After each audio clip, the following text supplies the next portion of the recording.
Hi guys, so I'm here today to do a video that I have been promising to do for quite some time and I've had multiple requests to do, but I've kind of been trying to build up the list for this video for a really long time so that I have as many recommendations for you as possible, and now I realise I actually have quite a lot of recommendations, which means this video is going to be quite long. But if you haven't guessed from the title already, this video is all about queer fantasy. So in this video I'm going to recommend to you fantasy books, whether they be aimed at young adults or adults, that have LGBTQ plus characters. Now for these books there has to be at least one main character who would come under the LGBTQ plus spectrum. As great as it is to have side characters that represent a more diverse selection of the population, when I'm looking for queer fantasy, I'm looking for queer rep at the centre of the book. And I will also say, just because of what I am drawn to and have read a lot of, the most popular category in this video is going to be queer rep for female-female romances, so whether those characters are bi, pan, lesbian, or it's not even mentioned but they are just women who have relationships with other women in the books. That is the most common thing in this video. This video in no way is an attempt to cover the entire LGBTQ plus spectrum. It is simply me recommending books to you that I enjoy that come under this category. And of course I would love more recommendations from you for fantasy that fulfills these categories, especially if they include representation that I haven't mentioned in this video. It would be wonderful to have your recommendations both for myself and for everybody else watching the video, because we've got to show a little bit of love for that queer rep. So without further ado, in no particular order, I'm just going to rattle through these books. So first we have Ashe by Melinda Lowe. This is a retelling of the Cinderella fairy tale with an emphasis on the fae side of the story, in which there isn't simply a fairy godmother, but there is very much a world of the fae that then interacts with our Cinderella character, who is known as Ashe. And her fairy godmother is actually a male fairy who's had past encounters with Ashe's mother, so has a long history of interacting with her family. But naturally, because this video is what it is, this is a queer retelling, and Ashe in this book doesn't fall for the prince. She instead falls for a female warrior that is part of the prince's guard, and it is a lovely, just sweet retelling of this story with a little bit of a twist. It's aimed at young adults, and although I haven't read it, there is a companion novel or prequel novel set in the same world that is also queer female-female romance rep, so that provides you with another recommendation if you're interested in checking it out. I read and enjoyed Ashe. It was a really quick, fun, like heartwarming read that I would suggest to you if that's what you're looking for. Whilst on the topic of fairy tale retellings though, one of my favourite books of all time is Kissing the Witch by Emma Donoghue.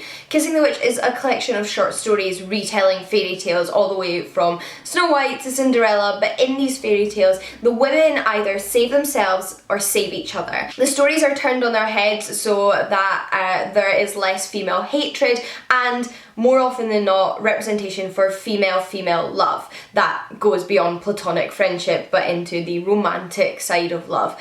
And it is just a stunning collection. Each story feeds into the next story, with a very minor character from each story becoming the central character of the next story, and it is just such a beautiful reworking of traditional fairy tales in such an amazing feminist fashion, and I love this book. We then have The Raven and the Reindeer by T. Kingfisher, which is a retelling of the Snow Queen fairy tale, where a young girl's best friend is abducted by the Snow Queen and taken away in the dead of night, and she believes she's in love with this boy who she's grown up next door to her entire life, and decides to go and save him from the Snow Queen, despite everybody thinking she is pretty ludicrous for thinking she can overcome the Snow Queen. And on her journey she meets a female huntress who awakens new feelings in her, and she really and as a character she really comes into her own. She both develops a romantic relationship with this other female character and starts to better appreciate her self-worth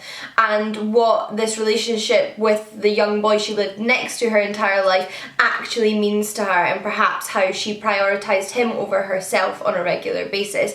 It's also quite humorous. All of T. Kingfisher's books in my experience are quite humorous in a really fun, witty way, and this is another excellent example of her writing. We then have Fires of the Faithful, which is the first in a fantasy duology set in a high fantasy world. This one in many ways harkens back to quite traditional fantasy novels. However, our main protagonist is, throughout the course of this novel, discovering her sexuality and coming to terms with the fact that she is not interested in men but is instead interested in women, which is something that is not common per se, or at least talked about in the world she lives in. Now, some of these fantasy novels are set in worlds where basically homophobia doesn't exist, which is incredible, but in this story it is far more similar, say, to what it is like for somebody coming out in the contemporary, real, modern world. Our protagonist, however, is a musician studying at a conservatory on a scholarship when a new student joins their group and becomes her roommate, and she starts to develop a very close bond with this young woman. However, this is a world of extreme religious divides, and the religious tension and strict laws surrounding religion start to impinge on our main character's life and force her to flee from the conservatory and get embroiled in the outside world. I'll say no more than that. I'm about to pick up book 2 in this duology and I cannot wait to see how everything wraps up. We then have Moonstruck, which is actually a comic book series. So 2 volumes are currently out in this series, both of which I have thoroughly enjoyed, and there is a multitude of different representations in these books. There's representation for various different sexualities and for various different gender identities. So there is, off the top of my head, I know a non-binary character, and there is also a central female-female romance between 2 werewolves.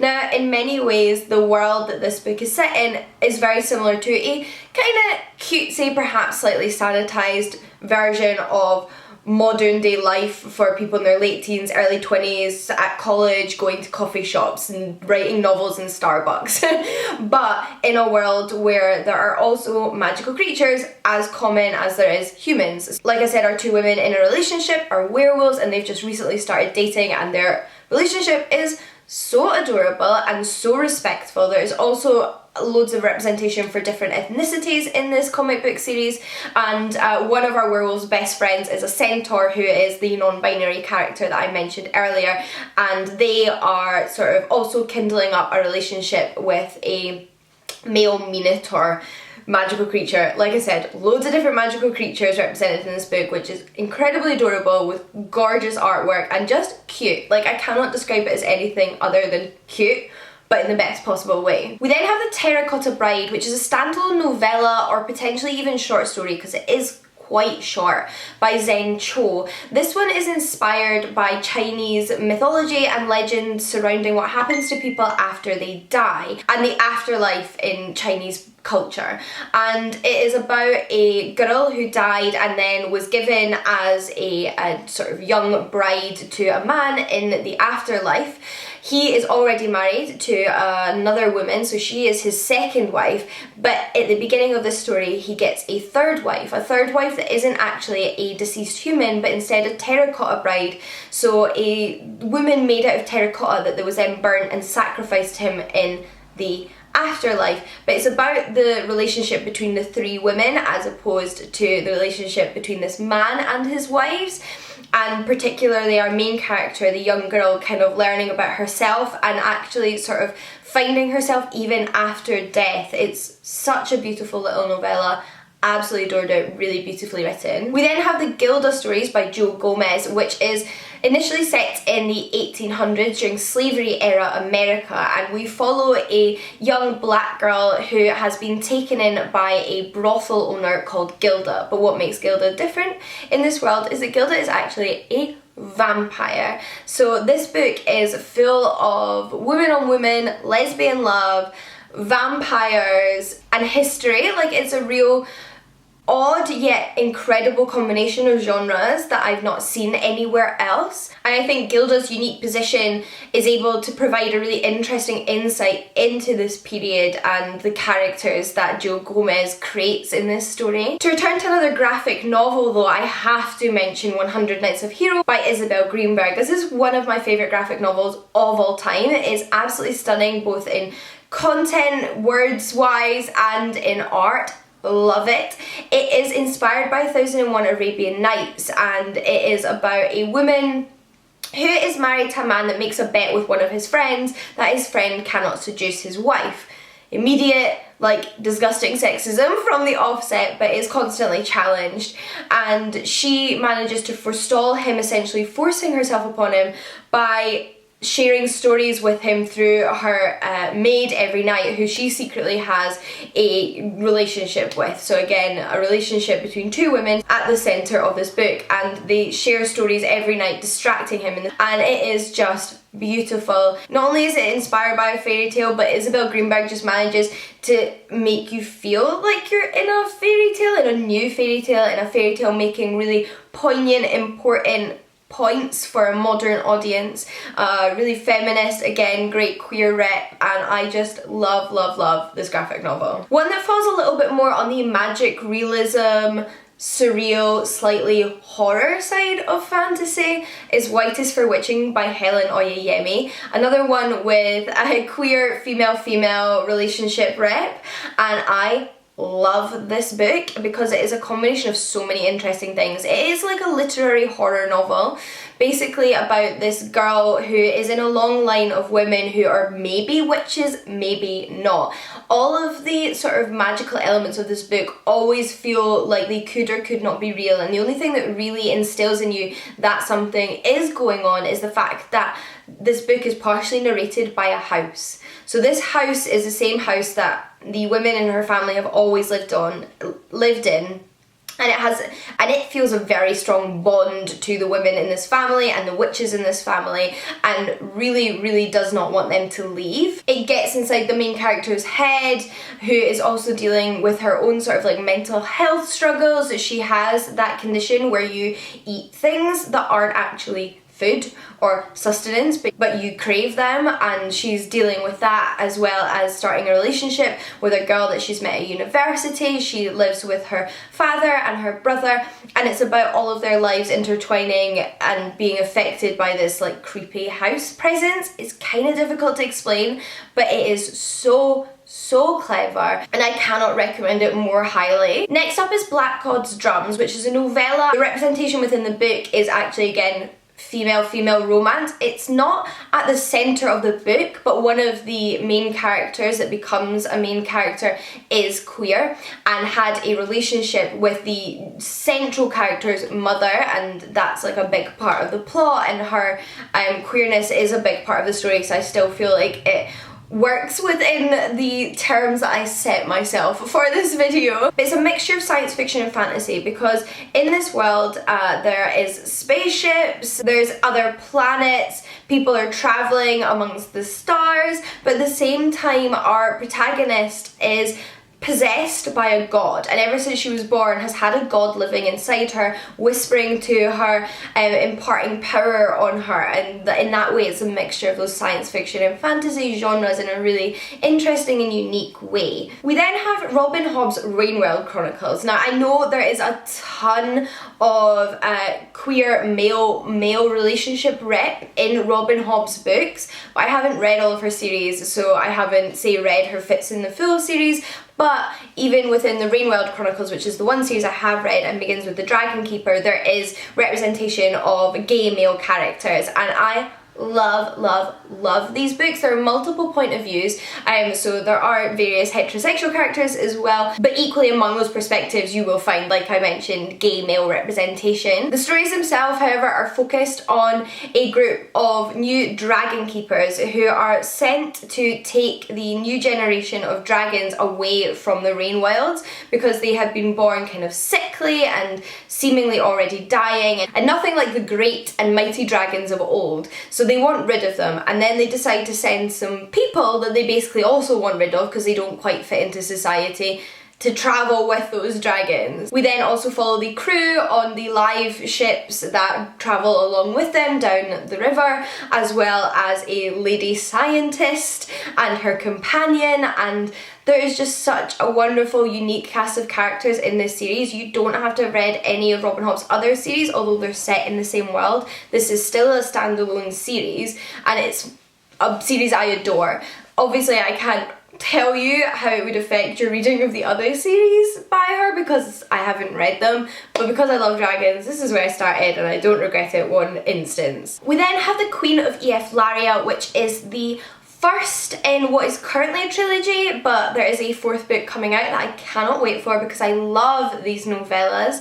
They are set in a high fantasy world where, you know, most people are on the queer spectrum. There is absolutely no expectation that people will end up with the opposite sex, and for that reason our main character ends up being betrothed to another princess from another kingdom. So we do have the arranged marriage betrothal trope there, but it's between two women, and I have never seen that before or read it before, and the development of their relationship with one another during their betrothal is so adorable. Like, loved it so much. These characters were so wonderful, and because of the world they live in, there is actually quite a lot of female-female romantic relationship representation. The second book in the series follows different central characters in a different queer relationship, and then in book 3 we return to the original main characters. And in this world it is also made very clear that there are people who identify as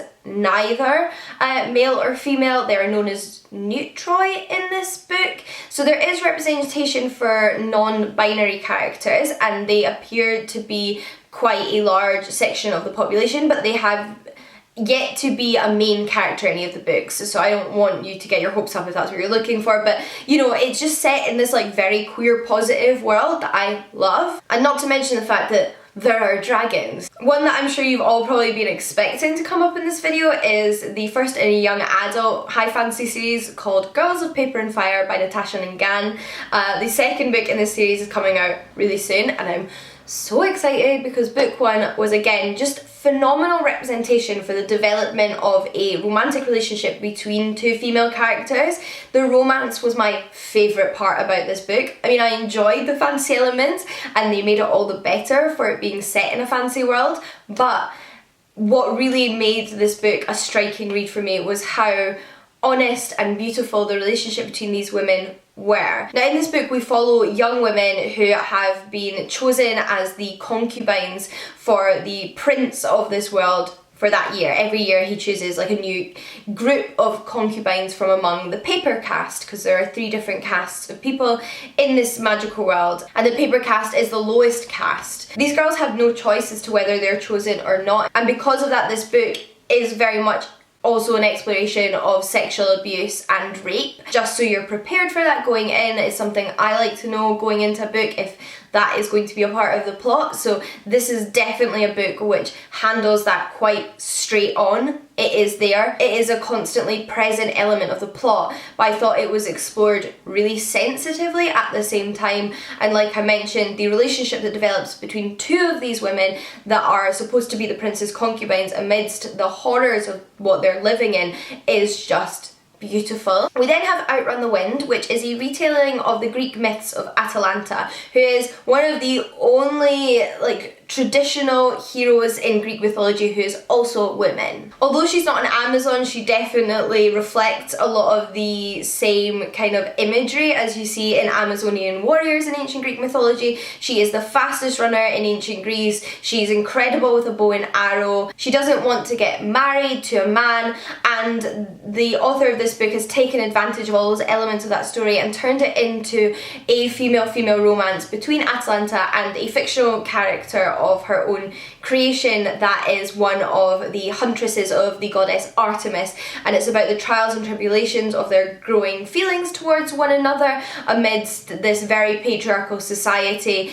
that Greek myth like initially presents to us. And it is such a fun reworking of the myth. It raises really interesting questions about the way women are treated in antiquity and represented in mythology, and I love seeing queer retellings of Greek myths. We then have The Devouring Grey, which is a book that is on the sort of surreal horror side of YA fantasy. It is set in a town that, although is very like any other ordinary American town, has what is known as the Grey running parallel to it, so a sort of parallel world that exists in the same space, and inside it is trapped this monster. It was trapped there many years ago by the founding families of this town, and now their descendants are responsible for keeping this monster in check, but their powers don't seem to be working quite as well in the present of the book. And we follow the like teenage members of these different families and their relationships and friendships with one another, as they also have to try and sort of solve what's going on in their town. Why is this monster growing stronger? Are there people in their world working against them and with the monster? Who knows? You find out as you read. This is also the first in a series, and it has so much bisexual representation. There are bisexual parents, one of the main female characters is bisexual, one of the main male characters is bisexual, and there is just also reference to side characters in the book that are in queer relationships. So it's just awesome to see a book where just like, you know, tons of people just happen to be bisexual. That makes me so happy, and I was so pleased to see that in the book. It was one of my favourite elements of the book, just how easy and casual and accepted that this was, and it wasn't a coming out story. It was just who these characters were. There is also Saw Kill Girls by Claire Legrand, which falls into the same kind of like creepy horror fantasy YA, and I can't remember if the sexuality of these characters is stipulated, but there is representation for a female-female romance, as well as another central character who is asexual, which again I think is something that is more difficult to find in literature and in fantasy literature, so it was really awesome to see here. And it explored how an asexual person might balance a relationship with somebody else just without the sexual component, because not everybody that's asexual is aromantic. And although I'm not an asexual person myself, so I can't comment on how accurate it was to my own experience, I still thought it seemed like it was all handled really well. But basically this book takes place in another American town, quiet little American town, where lots of girls have been going missing or being murdered over the years, and one of the most important families in this community may actually have a part in what's been going on. You know from the outset that one of our central characters does have a relationship with a sort of otherworldly being that has made a deal with one of her ancestors, and now all of the women in her family are sort of bound to do its evil. And it's basically about the girls in this community coming together to defeat this monster. It is like one big metaphor for awesome feminists fighting the patriarchy and all of the ways that the patriarchy wants to oppress women, and I think it's one of the best literary metaphors I've seen done in a young adult novel. Another popular series on BookTube though is the Wayward Children series. Now I've only read the first two novellas in the series, and they have various different LGBTQ plus representations within them. So in the first one there is a trans character and there is a asexual character. In the second one there is a female-female romance, and I don't know but imagine there is potentially more queer rep going throughout the other books as well. But these are basically about this school where children are sent who found themselves in different fairy worlds. So you know, like the kids ended up in Narnia and had experienced this other world, but no one believes what happened to them. They have to adjust to being back in the ordinary, non-magical, non-fae world, and it's basically a school for people that have gone through that, for children that have gone through that and are finding it difficult to adjust, so they can be among people with similar experiences. Although they haven't gone to the same fairy realms, they have all had this like life-altering experience and then returned to this world to be met with like derision and disbelief, and it is a really unique concept. But last but not least for this video is Perfectly Preventable Deaths by Deirdre Sullivan. This is another young adult novel. This one is set in a little Irish village where two twin sisters have recently moved with their mother and their new stepfather to live in basically what is his castle, because he's from a very wealthy background. and they're adjusting to their new lives there. One of them ends up dating a kind of inappropriate older man who seems a bit creepy and like he's taking advantage of her loneliness, and then the other one, who's actually our narrator, is trying to find her own way to fit into this community, to try and make her own friends, to try and take care of her sister, but also learn who she is whilst living here, and part of that is discovering her sexuality. So throughout this book, again, she is coming to terms with the fact that she has romantic feelings towards other women. I realised that didn't sound a lot like a fantasy novel, did it? Well, there's another aspect of this young woman coming to terms with her identity in this village, that in fact she may have an affinity for witchcraft. There you go. And in fact, there also seems to be a lot of hidden secrets about the different families in this community, and potentially them all having their weird relationships with the supernatural, and them sort of trying to figure out where they are, who these people are, and what's going on, and it's wonderful. But those are all of my recommendations for now. I may have forgotten some that I've read, but I still feel like there was a fair few there for you to choose from. I would love to hear your recommendations for queer fantasy. I also think I should probably mention, because I feel like I'm going to get questions about this jumper with the gorgeous dragons on it. This is from We Are Hairy People, which is a ethical clothing company that hand paint clothing designs. So these are hand painted dragons, and I got this in one of their sample sales on Instagram. So I will link their website down below as well as their Instagram, because they often hold these sample sales where they're sort of getting rid of one-off pieces that they're not selling in their shop, and this cost me about £18, which I just think was such a good deal for this gorgeous hand painted dragon jumper. Like, of course I had to buy this. It's got dragons on it. So for those of you that might be wondering about this, that is where it's from. But I think that's about everything, so until next time, happy reading, and I'll see you all again soon. Bye guys!